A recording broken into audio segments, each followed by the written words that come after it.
మేడ్చల్ జిల్లా గట్కేసర్ మున్సిపల్ పరిధిలో సర్దార్ సర్వాయి పాపన్న గౌడ్ వర్ధంతి కార్యక్రమం భారతీయ జనతా పార్టీ ఓబీసీ మోర్చా ఆధ్వర్యంలో ఘనంగా నిర్వహించారు. ఈ కార్యక్రమానికి ముఖ్య అతిథిగా గంధమాల ఆనంద్ గౌడ్, మేడ్చల్ రూరల్ జిల్లా అధ్యక్షులు శ్రీనివాస్, జిల్లా ఓబీసీ మోర్చా అధ్యక్షులు మహేందర్, గట్కేసర్ మున్సిపల్ అధ్యక్షులు కొమ్మిడి మహిపాల్ రెడ్డి పాల్గొని సర్దార్ సర్వాయి పాపన్న విగ్రహానికి పూలమాలలు వేసి ఘన నివాళులు అర్పించారు. 17వ శతాబ్దంలోనే పాపన్న గౌడ్ బహుజనుల కోసం పోరాడారు. నాటి పాలకులను ఎదిరించి సామాన్యులకు న్యాయం జరిగేలా పోరాటం చేసిన గొప్ప యోధుడని కొనియాడారు. స్వయంగా కొంత రాజ్యాన్ని ఏర్పాటు చేసుకుని పాలన సాగించారన్నారు. నేడు ఆయన ఆశయాల కోసం ప్రతి ఒక్కరు పోరాడాలని పిలుపునిచ్చారు. ఈ కార్యక్రమంలో జాతీయ నాయకులు బిక్కు నాయక్, ఓబీసీ మోర్చా రాష్ట్ర ఉపాధ్యక్షులు మహేష్, ఓబీసీ మోర్చా రాష్ట్ర కార్యవర్గ సభ్యులు గుండ్ల అంజనేయులు గౌడ్, రాష్ట్ర కౌన్సిల్ మెంబర్ నరసింహ, గట్కేసర్ మండల అధ్యక్షులు బసవరాజ్ గౌడ్, పోచర మున్సిపల్ అధ్యక్షులు సురేష్ నాయక్, బాలేష్, గౌడ సంఘం పెద్దలు సారా శ్రీనివాస్ గౌడ్, బండారి శ్రీనివాస్ గౌడ్, గౌడ సంఘం అధ్యక్షులు సురేష్ గౌడ్, మాజీ కౌన్సిలర్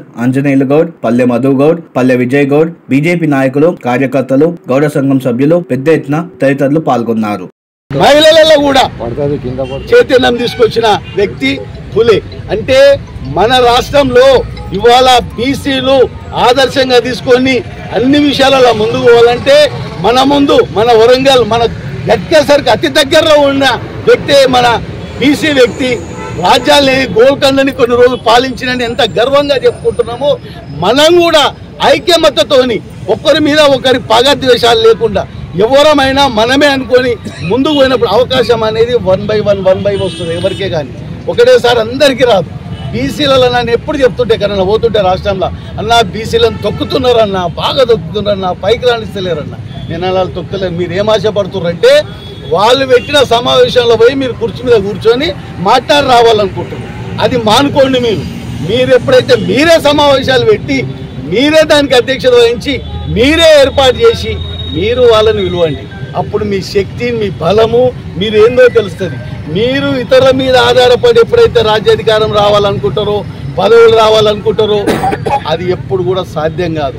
మన ఐక్యత, మన బలము, మనం చేసే కష్టానికే ఫలితం ఉంటుంది. కాబట్టి ఇవాళ సర్వాయి పాపన్న ఏ విధంగా ఆ రోజు చిన్న చిన్న వర్షాలు పట్టుకొని గోల్కొండటానికి ఎలా పోయిండో, మనం కూడా ఇవాళ బీసీలందరం ఐక్యమత్యతోనే వచ్చే ఎన్నికలలో ఈ రాష్ట్రంలో దాదాపు 23-24 వేల స్థానిక సంస్థల ఎన్నికలలో దాదాపు 60% బీసీలు ఎన్నికై ఈ బీసీలే ఈ రాష్ట్రంలో అత్యధికంగా పాలకులు అయినప్పుడు ప్రతి ఒక్క బీసీ కూడా పైకి వస్తాడు.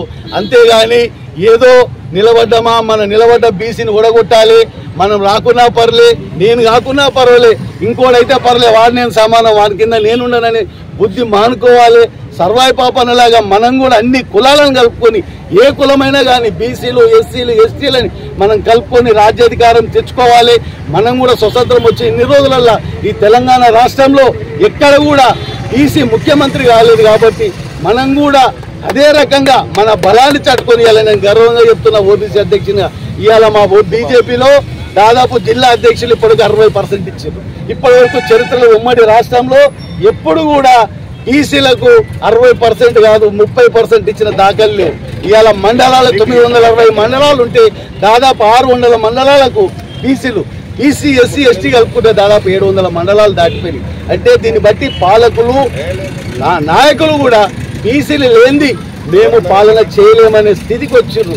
ముఖ్యంగా నరేంద్ర మోడీ గారు ఇవాళ మన ప్రధానమంత్రి అయిన తర్వాత ఒక బీసీ బిడ్డ ఆయన కూడా అయిన తర్వాత ఈ దేశము అన్ని విధాలలో ముందుకు వెళ్ళాలంటే ఓన్లీ కొంతమంది కాంట్రాక్టర్లు పైకి వచ్చినప్పుడు ఈ దేశం ఆర్థికంగా ముందుకు పోలేదు, ఆర్థికంగా బలపడలేదు.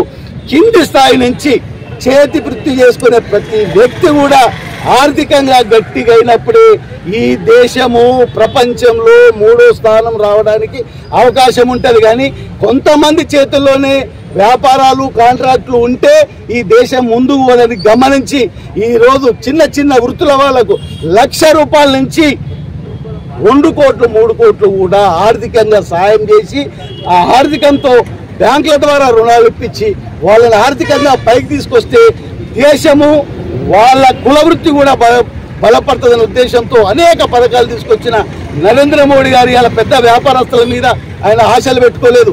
కింది స్థాయిలో అందరూ ఆర్థికంగా, చదువుల పరంగా, అన్ని విధాలుగా వాళ్ళు పైకి వచ్చినప్పుడే ఈ భారతదేశం ప్రపంచ దేశాలలో 1, 2, 3 స్థానాల్లో ఉంటుందని గమనించి బడుగు బలహీన వర్గాలను పైకి తీసుకురావడానికి నరేంద్ర మోడీ గారు చేస్తున్న ప్రయత్నము ఇవాళ పాపన్న ఏదైతే ఉద్దేశంతో పెద్దవాళ్ళు మనం తొక్కుతున్నారు, మనం అన్ని విధాలుగా రాజ్యాధికారం రావాలనుకున్న ఆ రాజ్యాధికారం కళ ఇలా నరేంద్ర మోడీ రూపంలో భారతదేశంలో కూడా ఒక బీసీ బిడ్డ రాజ్యం వెళ్తున్నారు. కాబట్టి ఈ వర్ధంతి రోజు పాపన్న ఆశయాలను ముందుకు తీసుకొని మనమందరం ఐకమత్యంతో రాబోయే స్థానిక ఎన్నికలలో బీసీ బిడ్డలు, ఎస్సీ ఎస్టీ బిడ్డలు అందరం కూడా ప్రజాప్రతినిధులు ఎక్కువ శాతం, కానీ మనకి ఏ కులం కూడా ఏ జాతి కూడా శత్రు కాదు. ఒకటి ఉన్న పర్సెంటేజ్ ప్రకారం మనం కూడా రాజకీయంగా ఎదగాలనే ఉద్దేశమే తప్పించి ఉన్నత వర్గాలకు ఎవరు పైకి రావద్దు, వాళ్ళని తొక్కేయాలనే ఉద్దేశంతో మాట్లాడేది కూడా కాదు. మన శాతం ఎంతనో, మన జనాభా ఎంతనో మనం అన్ని విధాలుగా కూడా రాజకీయంగా ఆ విధంగా ఎదగాలనే ఉద్దేశంతో పాపన్న ఆశయాలను ముందు తీసుకుపోతందుకు అందరం కృషి చేయాలి. ఈ గట్కేసర్ గౌడ సంఘం నాయకులందరికీ మరొకసారి అందరికీ ఇక్కడికి పిలిచి ఇంత మంచి కార్యక్రమం ఏర్పాటు చేసిన మీ అందరికీ ధన్యవాదాలు.